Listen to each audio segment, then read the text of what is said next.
Hello guys and girls, and welcome back to another episode of Seb Talks Sports, sponsored by Memsham UK, the place to go to for brand new, authentic signed NFL memorabilia. That intro music and podcast theme was created by All-Pro New York Giants running back, now music creator and friend of the show, David Wilson. Go and check him out on all of his social media platforms at For Still Running on Twitter and Instagram, and his music under David E. Wilson across all good music streaming services. He's free for business, so drop him a message if you want some beats for your podcast, advert, commercial, absolutely anything you need. Before I get into this episode, I just want to say that if you're not already following Seb Talks Sports across all platforms, then please do. You can find me on Facebook, Seb Talks Sports, YouTube, Seb Talks Sports, Twitter at Seb Talks Sports, and Instagram where I'm primarily active. Again, it's at Seb Talks Sports. Today, I've got a brilliant guest, an all-pro punter and 10-year NFL veteran whose career took him from Barcelona all the way to Chicago, with many more stops in between. A man who not only beat testicular cancer during his playing days, but then completed a further 3 seasons after doing so. It's the absolute inspiration both on and off the field, that is Louie Aguiar. Enjoy! My guest today is an all-pro punter who played 10 years and over 150 games for the New York Jets, Kansas City Chiefs, Green Bay Packers, and Chicago Bears, featuring on 4 playoff teams in the process. It's an absolute pleasure to welcome Louie Aguiar to Seb Talk Sports. Louie, how are you? Good. How you all doing over there across the pond? It's nice to talk to you. Messaging back and forth. This is great. I get to finally sit down and talk with you. This is wonderful.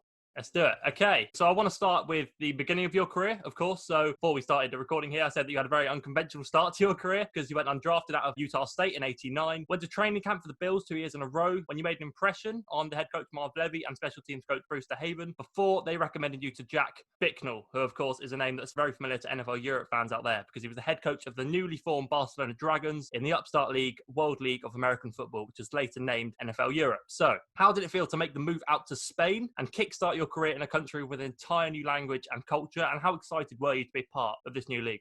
I was very excited because when I was with Buffalo Bills, like you mentioned, in '89, '90, they kept saying, well, you need experience. I'm all, well, how am I going to get experience if you keep cutting me? I was fired twice. I'm all, Bruce, I can't get experience if you don't let me play. And so, it was hard back then compared to nowadays, where teams will go with the younger guys to save money because of salary cap. Yes. Yeah. That's the difference between then and now. And back then, when I was the first punter drafted, because back then, they drafted by positions. And I was the first punter drafted into NFL Europe. Like you said, now it's World League. It was World League American Football turned to NFL Europe. And I was the first punter drafted back in 1990, February of 91. Down in Florida, we had the tryouts. And so out of the 10 teams, Barcelona drafted first and then went from 1 to 10. And who drafted 10th?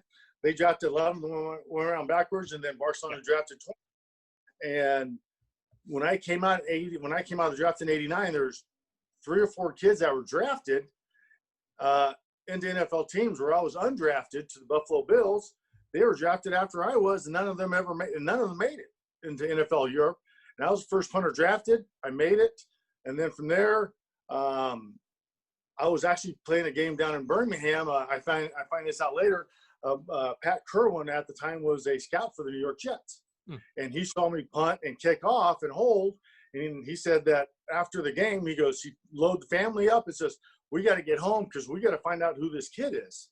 And so they drove up to New York, got all this film, gave it to Dick Steinberg, gave it to Al Roberts, the special team coach of the Jets. And that's how I ended up making it to the New York Jets because Pat Kerwin was a scout and saw me play. So if it wasn't for NFL Europe, I never would have made it in the NFL. And like I said, being over in Barcelona, Spain, it was wonderful. I have family from Spain. Nice. My mom's dad, his dad came over from Galicia, Spain. And so I have heritage there in Spain, but I don't speak the language. That is terrible. But it was just a whirlwind, getting cut twice, going to NFL Europe, making it there, playing the games, and then going to New York Jets and making it. So, so it was different. Most guys who do make it You either get drafted in the NFL, or guys who are like myself, free agents usually takes about 3 to 5 years to make it in the NFL, because it's not easy to break in. That's it. Yeah. And of course, you mentioned there that going to NFL Europe, what was then became NFL Europe, was extremely valuable to your career because, like you just touched on there, you made another impression, but this time it was on Jets Assistant Director of Pro Personnel, Pat Kerwin, who you mentioned. And then, of course, to Dick Steinberg, the then Jets GM, and special team coach Al Roberts, who expressed great interest in bringing you back to America and making you the Jets punter after your success in Barcelona. So can you describe how it felt to put pen to paper on your first NFL contract and officially announce yourself on the biggest stage of them all? What did it mean to you and your family? It was great. Playing my first game against Tampa, and something that I worked my butt off. I played high school football, went to junior college, went to Utah State. So I bounced around from different places. I didn't go right from high school to Division I school like a lot of these kids. I went to JUCO in California, Chabot JC, and then from there I went to Utah State, and then it took me 3 years to make it. So it was a long road traveled, but my parents were behind me. My 3 older brothers helped push me. So if I didn't have the backing, I never would have made it. It was nice to have the family, and it was great, having the first game. My brothers were excited, my mom and dad, because it was all this hard work that, they all put in. My brothers should come out and shag footballs for me. My dad would toss me footballs. I'd punt. He'd take my hang times out there at practice. So, I had my whole family out there help me, from the time I got to college to, times even when I was in the NFL, I'd go to California, see my family. They would still come out and shag, and dad would snap. And so it was a family affair, because we all played sports. Also, my 3 older brothers and myself, we all played sports growing up. That's what we did. All 4 of us played Division I sports, and that's very fairly uncommon.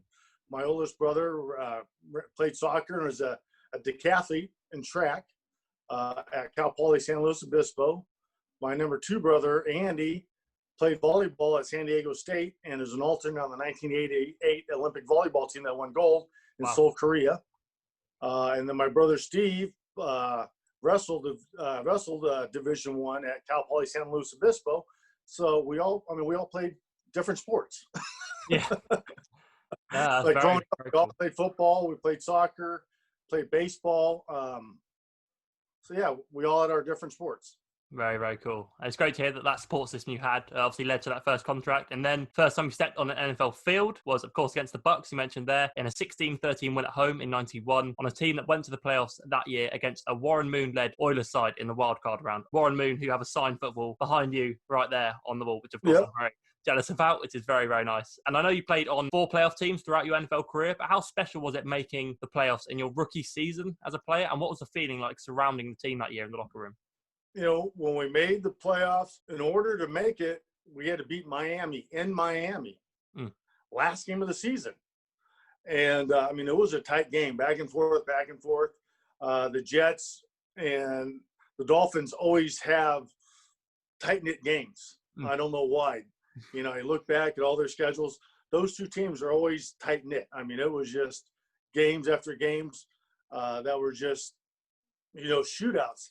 And 2 weeks before that, Pat Leahy was injured, and then I had to kick for it. I went in and place kicked for him against New England, and then the next week we brought in Raul Alegre, and then I worked with him on holding and kicking, and so when we beat Miami, it was a last-second field goal. I think it was a 40-yard field goal. And I'm just thinking to myself, I'm thank God I ain't kicking this. I go, oh, man. And he, good snap. I put it down. He kicked it through. The team erupted. We went 8-8. We made the playoffs. When I was in college, I never made a bowl game. So to me, this was outstanding because I never made a bowl game, never got close enough.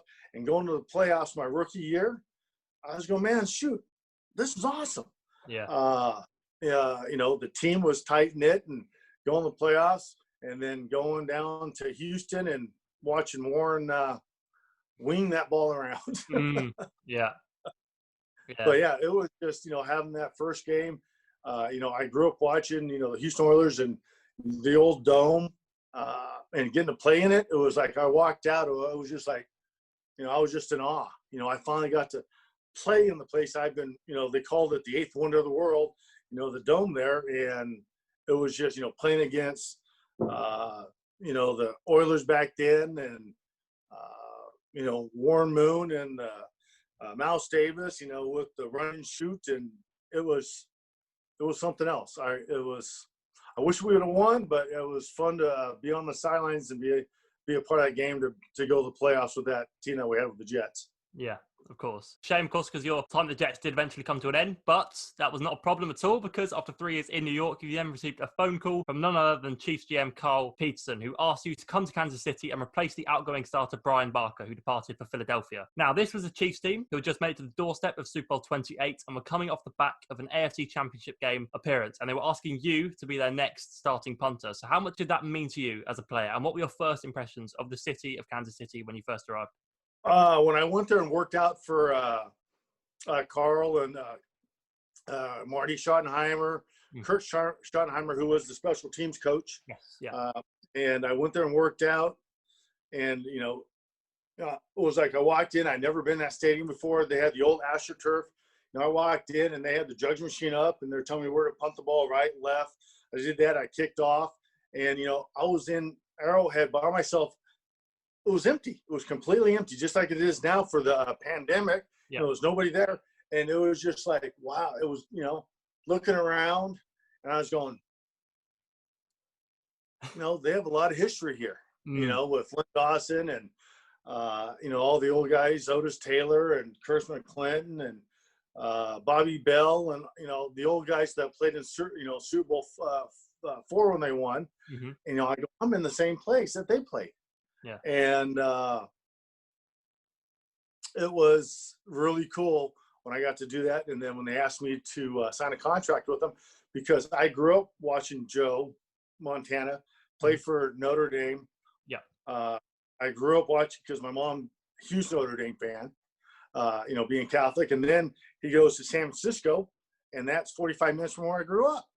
So I was a, huge Montana fan, and Marcus Allen. And so when I signed there, and I remember being there in minicamp, I walk in the locker room, and I'm all, "Here's Joe Montana." He goes, "Yes, I am. Nice to meet you." "I'm Louie Aguiar. Nice to meet you." I'm all, "Come down. This is your fourth league in the NFL, dude." Then I go, "Oh, you're Marcus Allen." So I grew, because my cousins played against him in San Diego. And I watched him, and, I heard about Marcus when he was in high school. And I watched him at USC. Then I watched him with the Oakland Raiders, because I was a huge Raider fan at the time, growing up 20 minutes from Oakland. And I go up to Marcus. "You're Marcus Allen." "Yes, sir. Yes, I am." So I'm all like, "Oh, my God, I'm hanging out with these guys." I'm all, "Pull it together, dude. Pull it together. It's your fourth year in the league. Don't act like you're a kid." I was just so excited, man. It was like, yeah. They're one game away from the Super Bowl. Like you said, they lost to the Buffalo Bills. And I was just like, I can't believe I'm in the same locker room as these two guys, Derek Thomas. I was just like in awe. I was just like, wow. Yeah. I never, when I was in New York, we didn't have guys like that. We didn't have the big name players. Our quarterback, we had Kenny O'Brien, awesome dude. I love Kenny. We had Brownie Nagel. We had the running back, Blair Thomas. But we had Al Toon. But we didn't have, because they grew, they played on the East Coast. I didn't get to see too many games of the New York Jets growing up. But I did get to see Oakland Raiders, Kansas City Chiefs. I got to see San Francisco. I got to see Oakland. So I grew up watching these guys at home. Then I'm in the same locker room. It was like, I'm getting chills talking about it, because these are guys who I grew up watching, who I idolized. Now I'm in the same locker room with them. And it was just unbelievable being there and getting to go play there in Kansas City. And, I had 5 wonderful years. I was an all-pro punter there for the Chiefs. And I, got to play with some of the best of the best. with Kansas City. We had guys who we signed free agency. Andre Rison we drafted Tony Gonzalez. So I got to play with all these guys. Yeah. But when I first got there in '94, I was in awe. I was a kid in a candy store, and that was my 4th year in the league.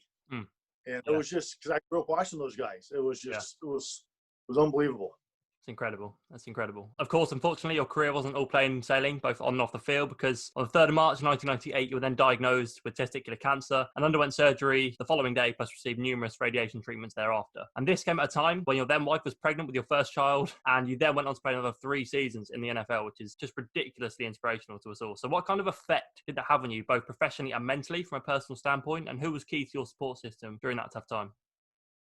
When I found out I had testicular cancer, I thought, why me? I worked my tail off to get to the NFL. Getting cancer, I didn't know how far along I was. Yeah. Before that, Lance Armstrong had it, and he came back and rode in the Tour de France. And so I saw that, if he could do it after what he's gone through, I could do it too. I could, go through, found out I had cancer. I found out, like you said, I found out on a Monday. I was on the operating table. I went to the doctor on Monday, found out Tuesday. I was up on the operating table on Wednesday of '98, March 4th of '98. Like I said, my then wife was pregnant with my son, who now is 22 years old, Cody. And I didn't know when the doctor told me I had cancer, it was just like, why me? How? Why? It's not hereditary. It's just, I got it. And so we went under the knife with the doctor back there in Reno, Nevada, where I was living. And my dad took time off, came up and spent time with me, helping me out around the house. Because like I said, my Crystal was pregnant. And so she really couldn't help me to move around the house, get in and out of bed. Because they cut my abdomen, went in, and I'm not going to get too into detail because there's gonna be other kids watching this, but find out I had cancer. They did the biopsy. It was I had testicular cancer. We cut it early enough that it didn't spread in my body like it did for Lance and also Brian Piccolo, who played for the Bears back in the mid '60s. And because when I played for the Bears, I also played in Green Bay. The year after, I found out I had cancer, and I went up to Green Bay in '99 and replaced the punter who they drafted, Josh Bidwell, who found out he had testicular cancer. So I replaced him in Green Bay for 1 season. Wow. And then next year, I go to Chicago and got to meet the McCaskey family, who was really close with Brian Piccolo, and they raised money for testicular cancer. And if it wasn't for the McCaskey family, who raised so much money to fight cancer that found the cure for testicular cancer, I wouldn't have been around. So I was very fortunate. And we caught it early enough that I didn't spread throughout my body like Brian Piccolo, who ended up having breast cancer, and he had other kinds of cancer. Lance Armstrong had it, he had went into his brain and, went all over. I was lucky. It was just in my testicle. And I didn't have to go through chemo like all those guys did. I just had to go through, I did 15 treatments of radiation. And I was very fortunate that, being operated on March 4th of '98 and then being able to go to training camp, because I couldn't work out March, April, May, and the first part of June. I didn't get to start working out until middle of June to get ready for training camp. Middle of July, I had 1 month to get ready, and I didn't do anything. No lifting, no running, nothing. And so when I got back to start working out, I was out of shape. I mean, I didn't do anything, like I said, for 3.5 months. And so I had 1 month to get back into shape, get going. But luckily, I wasn't able to lift or doing that stuff, but I was still able to do my footwork, my drill work, my ball. I don't call it ball drop, ball float away. So I still got to do all my punting drills without actually punting the ball. And same with my kickoffs. I could vision what I did back 6 yards, over 1, over 3, I'd go through it in my mind, positive mental attitude. I'd go through my kickoffs because I really couldn't attack my kickoffs because I couldn't really attack. I could not jog or anything yet. But with punting, I could work on my first step, my second step, put it all together, work on ball float away, so I could do all my punting drills. So that's what saved me from going bonkers, because I could still do that stuff. To get up out of bed, I said, okay, I got to do my punting drills today. So that gave me something to do to get ready. So I didn't have the muscle tone that I needed when I went back to training camp, but I still had all the technique. So that's what, if I didn't do the technique drills, I would have really been in a lot of trouble going back into camp. Yeah. And I was lucky that the Chiefs, I mean, they helped me out. You know, they said anything you needed. You know, and they didn't bring anybody into training camp to go against me that summer. And I'm all, you know, because they had my back, and I really appreciated, you know, Coach Mike Stock, who I talked to all the time. He was my coach there for 4 years. And, you know, we talked all the time, and, you know, they weren't going to bring anybody in because, you know, they said this was my job. You know, I had a great year. You know, I had a pretty good year in 97. 98 had a, you know, good year, but, you know, next year they let me go with salary cap and stuff. And I understand that. That's the business. Yeah, well, I think it's fair to say that you're an absolute inspiration. To play another 3 seasons after going through something like that is just a testament to you and your work ethic. It's an incredible story. Okay, so I want to talk about one of the greatest plays of your career, one that didn't actually involve you kicking the football as you're more known for. Because, and I'm of course talking about that fake punt against the Seahawks in week 13 of the 97 season, where he connected downfield with Kevin Lockett and threw a 35-yard pass to set up first and goal at Seattle's 1-yard line. So can you talk us through how that play was drawn up behind the scenes with Mike Stock and Marty Schottenheimer, and how many times did you run the play in practice? Because you've got a pretty nice arm for a punter. Yeah, I mean, I could throw the ball. Yep. Like I said, when I in high school, I pitched. I went to junior college. I played football. I wrestled and played baseball my freshman year in college. I actually threw the ball 91 miles an hour. Woo. I wanted to be a pitcher. I wanted to play pro baseball. I wanted to throw. I wanted to pitch. That was my goal. And then when I got the scholarship to go to Utah State, I had 3 older brothers in college. So I took the scholarship to help my mom and dad out, money-wise. So I can, you know, that's why I went there. And so that's how all that became. But, you know, throwing the ball I watched a lot of film. And so I always saw where you know, some guys call them gunners. I call them flyers. That's why I always call my outside guys, Kevin Lockett. I always call them flyers. And I always saw when our guys when we called it a pooch punt from the 50-yard line and in, a pooch punt. And I always saw when the flyers are going down on any team, the Seattle Seahawks corners who are blocking them at the 20-yard line would always come off, and then the guys would have free reign from the 20 to the goal line. And I watched film after film after that. I watched that 97. I went back. I went to our head video guy, Mike, and I said, I said, hey, can I get film from 1996 of Seattle Seahawks special teams punt? That's all I want. I want their punt return, nothing else. So he gave me the whole season, and I looked at it. The whole season was the same thing. And I'm all, well, if these guys are free reign from the 20 in, if I throw the ball, because I used to throw the ball in practice, you know, when my leg would get tired, I'd throw the ball downfield. So I could throw the football 75 yards. Whoa. And so I would throw the ball down in practice for kickoffs or for punts. I'd throw the ball for punts.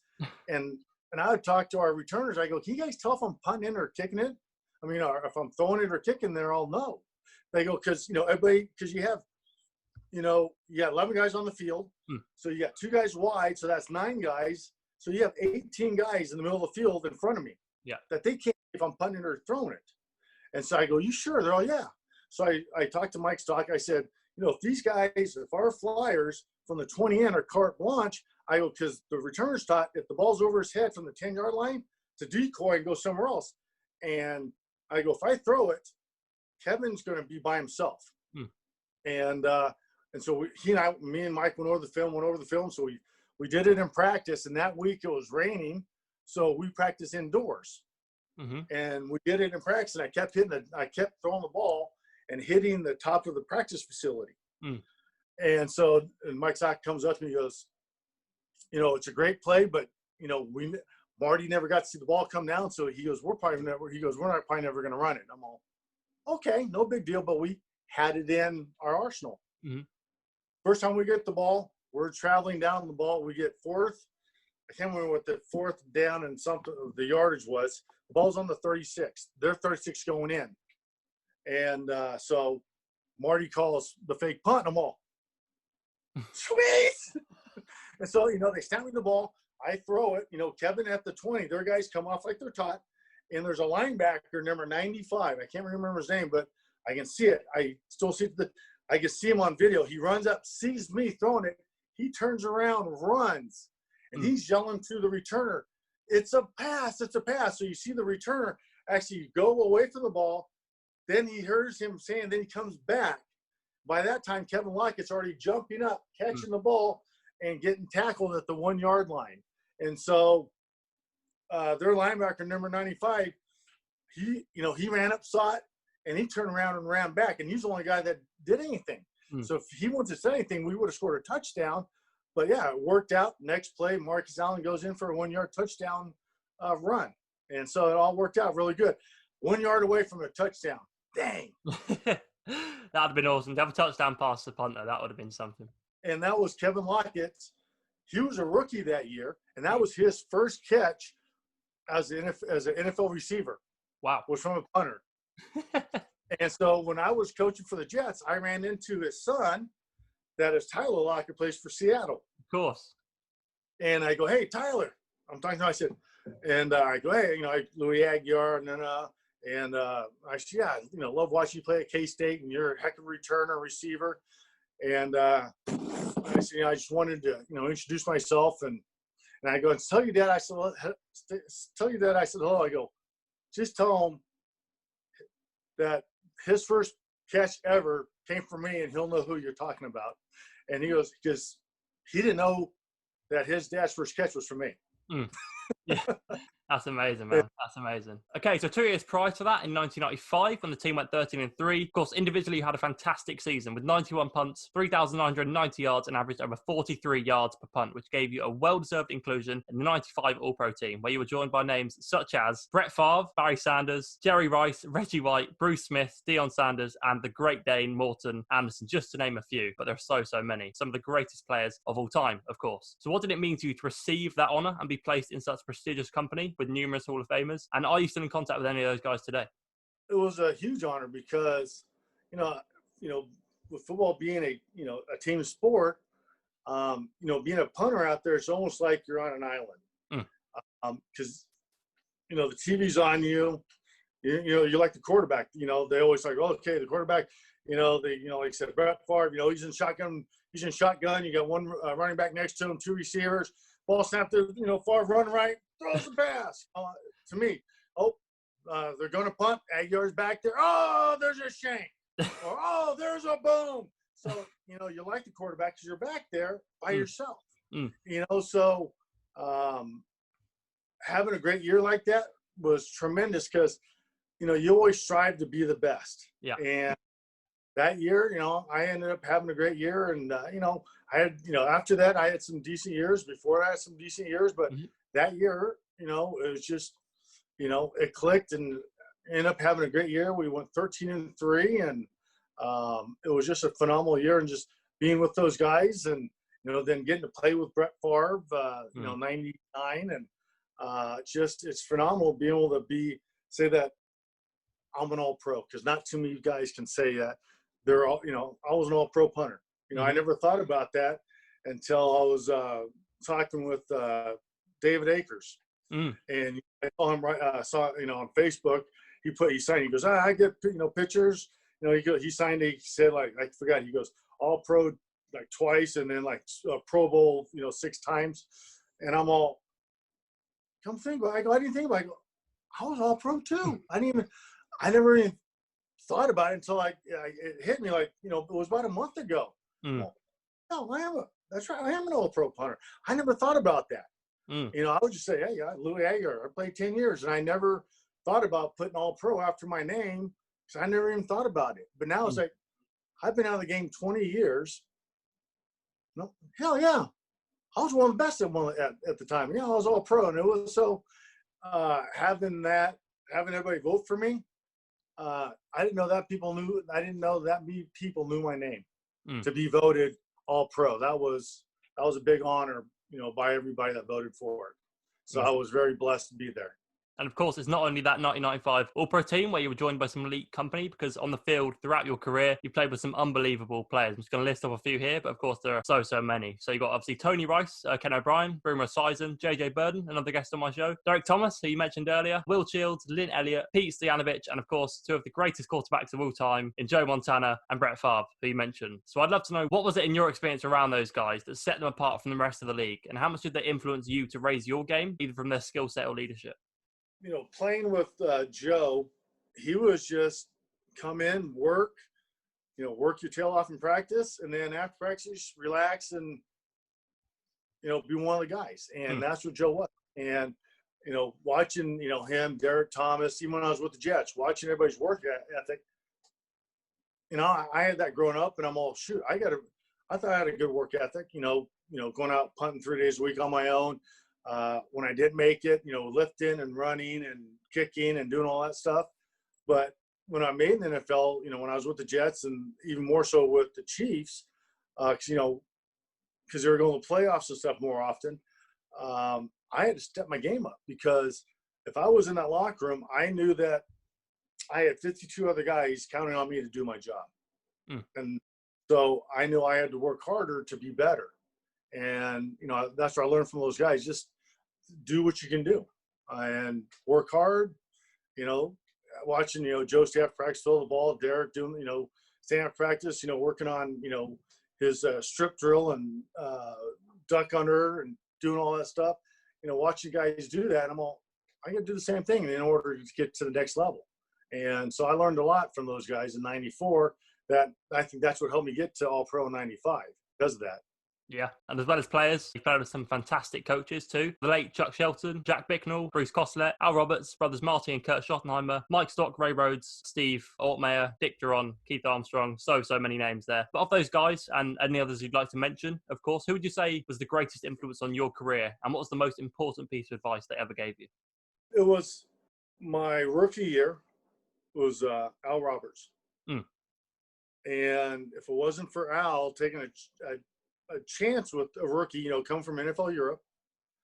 And, I still remember this. And when I coached, and then I coached for the Jets for 2 years, I told Ryan Quigley the same thing. I learned this my rookie year. Can I live with your worst punt? That's what Al Roberts told me when I made it. He goes, I went up and he goes, it was between you and Joe Prokop.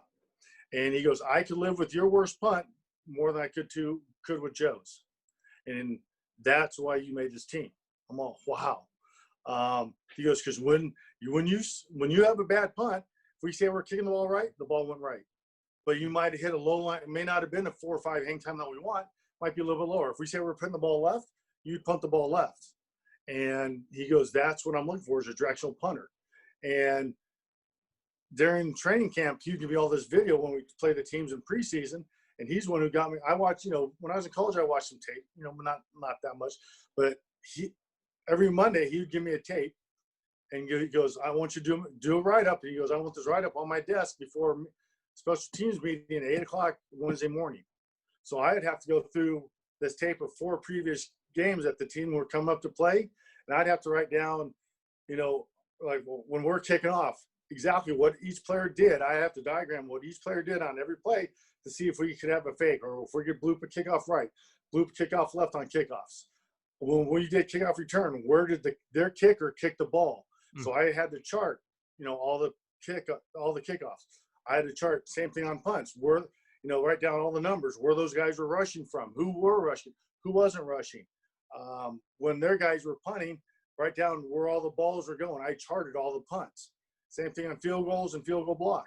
I had a chart every week, and that's what helped me get better as a punter, because I could look out there and say, okay, XYZ's there. If they're lined up there, they're going to rush. If they're not there, like I could tell, okay, they're going to rush, they're going for a return. So that helped me out tremendously. And I did that from there on out for the rest of my career. And that helped me out tremendously. And when I coached with the Jets, I had Ryan Quigley do the same thing. I said, Eric, I want you to do this, so I want you to bring it back to me.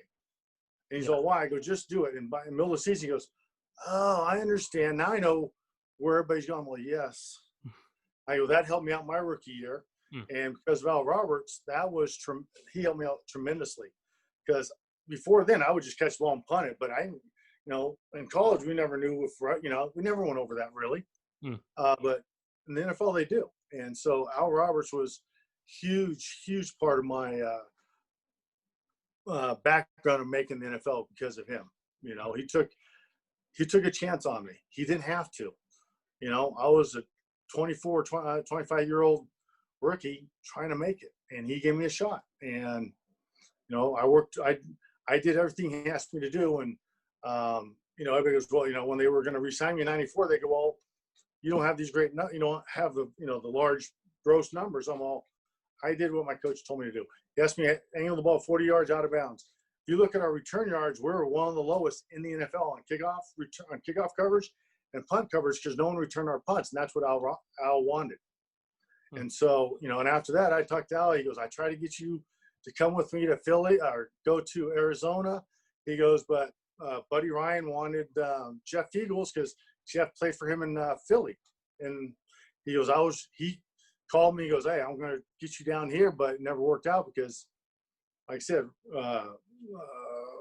Buddy Ryan had Jeff Eagles play for him, so he brought Jeff down there. So, that made me feel good that Al tried to get me there because I did what he asked me to do for 3 years.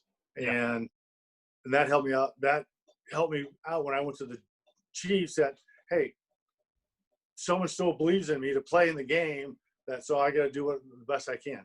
Yeah. And I mean, you just mentioned it there. I want to hone on it a little bit because from being coached to becoming a coach yourself in 2013 and 2014 for 2 seasons, you were appointed assistant special teams coach under Rex Ryan and returned to New York to work for the Jets. So what was it like to go back to the Jets facility some 20 years after you'd left as a player and coach with some great talent like Ryan Quigley, you mentioned, and Nick Folk, who, of course, this year is still hitting game-winning field goals in New England at 36 years old. So how was that experience for you going back there?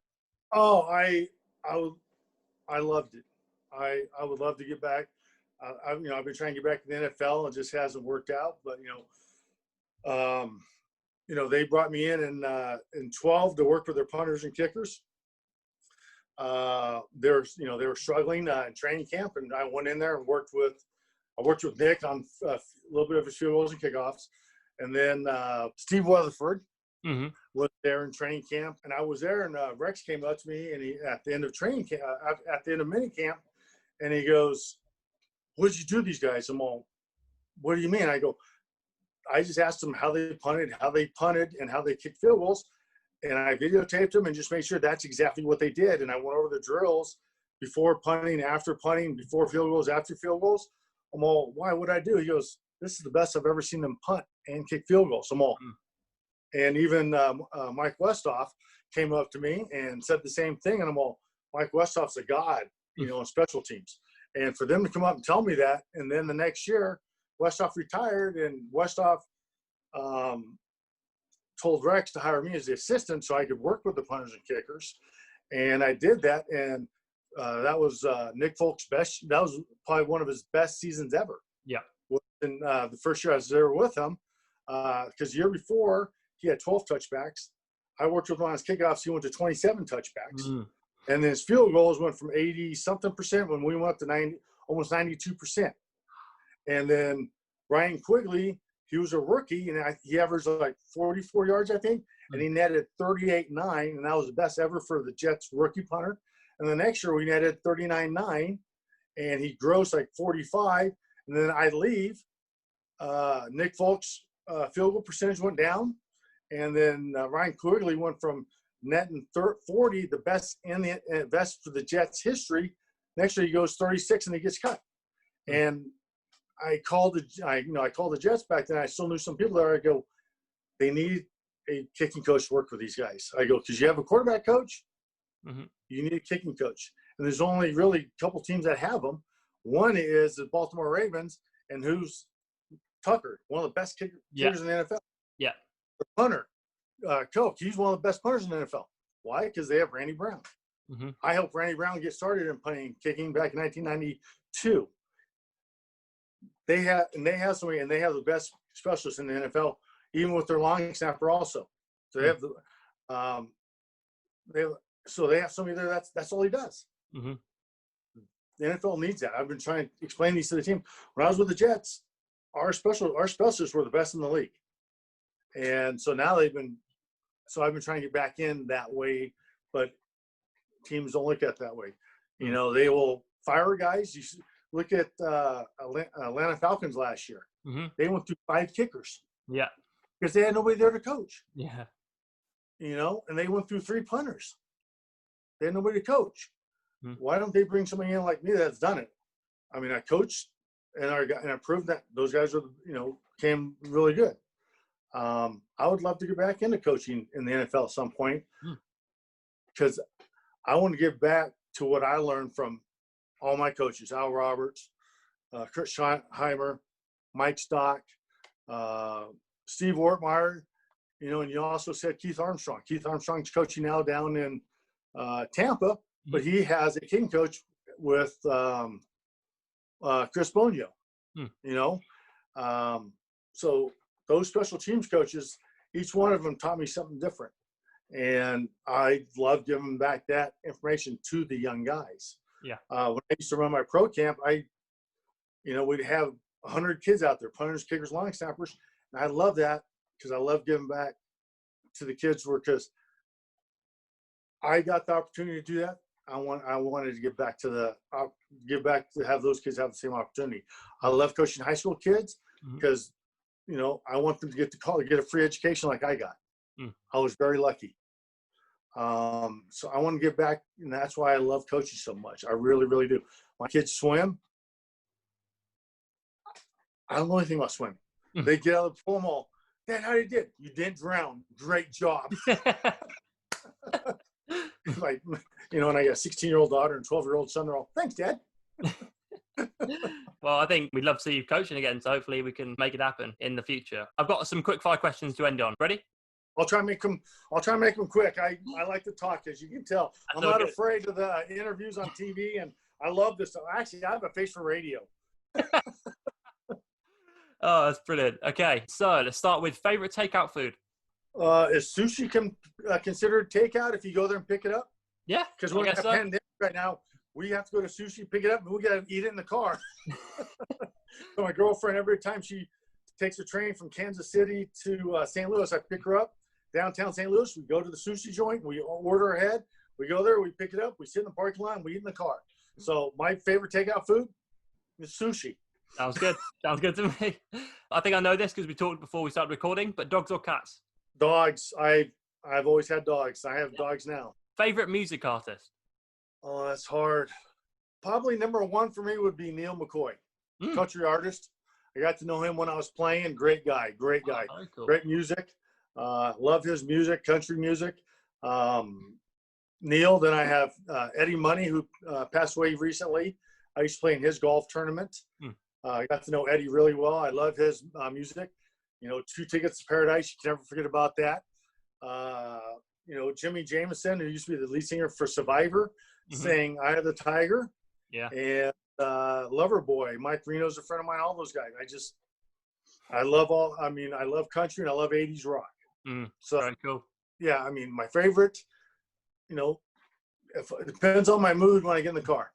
Yeah. So yeah, but those if I'm going to listen to music, those are the people who I usually listen to. Is Neil, Eddie Money, Loverboy with Mike Reno and Jimmy Jameson, who's passed away a couple years ago. I love listening to the old Survivor when he was the lead singer for Survivor when he sang "Eye of the Tiger" and that. So yeah, those are the people I usually listen to if I have my choice. Favorite sports movie? The Natural. With was it Robert Redford? I love that movie. Funniest teammate you've ever had? Oh, that's hands down easiest 2 guys I can name. I played like you said, I played 10 years. Actually, there's 3 guys I'd have to name. Yep. 3 guys. The first funniest would be probably Joe Montana. Wow. He was a jokester. Jokester. Second one would be Greg Minuski. He was a huge special teams player. Now he's a defensive coordinator. And the third would be Brett Favre. People don't know how much of a jokester Brett, and everybody looks at, Brett Favre, Joe Montana, major quarterbacks. Yeah. Those guys are pranksters more than anything. They're pranksters. And Greg Minuski, all three of those are probably my top three out of, 50 guys a year, 10 years, 500 people. So my top three are those three guys. So just on that, what was the best locker room prank you ever saw? Probably the best one, I have to go back to my Jets with Dennis Byrd, who passed away a couple years ago. He broke his neck in 1992 playing against the Kansas City Chiefs. He actually got one of those smoke bombs with a cotter pin like they have in the military. And he actually tied a string to the fence, ran the smoke bomb, tied it to underneath the buddy's car. The guy backed out, and it pulled the cotter pin out. You see all the smoke coming out. The guy gets out of the car, just get away, it's going to blow. And we're all there like this at the locker room door looking out and watching all the smoke, and we were rolling. But the best one was probably Dennis Byrd with that one. That was, oh my God, that was hilarious. And it was like a brand new Mercedes. And, so the guy thought his brand new Mercedes was going to blow up in 1991. Oh, God, it was hilarious. And I forgot about Dennis. I'd say Dennis would be he'd be number 2B, right behind Minuski. And, that was probably one of the best pranks I saw right there was with the cotter pin, tied it to the fence. And then as he backed out, he taped it, just pulled it right off, and get away, it's going to blow. We're rolling. That was good. That is fantastic. Okay, next up, what or who inspired the mustache and mullet hairstyle you rocked during your days as a player? I like playing baseball. And baseball, when I pitched, I always had my hair out from underneath my hair. I still have it. 54 years old. And so finally, my, 1991, 2, and 3, when I lived at home, my mom, I was in college. I always had to be, crew cut. My dad cut my hair. My dad cut my hair. He still cuts our hair. He's 86 years old. And I finally, got my hair. I got away from my mom, grew my hair out. Finally, it took me 3 years from the Jets to grow my hair out long enough so when I got to the Chiefs, I could actually hang out from underneath my helmet like I wanted when I played baseball. And so I love baseball so much that, baseball players always have the long, hair hanging out. And so that was, I tried to bring the mullet back in the 90s, so it really didn't work. Brilliant. Okay. Who is your favorite NFL player of all time? Oh my gosh. I'd probably have to say Jim Otto. The old center from the Oakland Raiders. Yeah. I played college football with his son.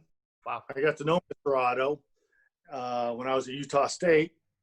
And I remember I grew up watching him play. Yeah. And, look back now with the technology that they did not have, the helmets, the shoulder pads, the thigh pads, and those guys, they tell me, their helmets, suspension helmets, they didn't have what we have nowadays. Yeah. And those guys were, looking back and talking to him, those guys were, those guys were gladiators that played back then.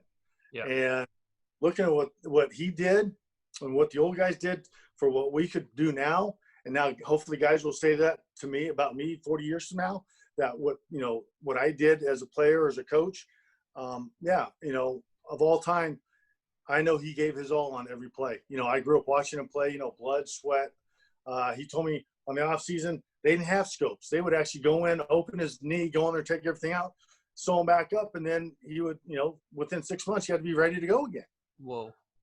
Yeah. And so those guys back then were gladiators, and, watching him play, the stories that he told me, it was just like,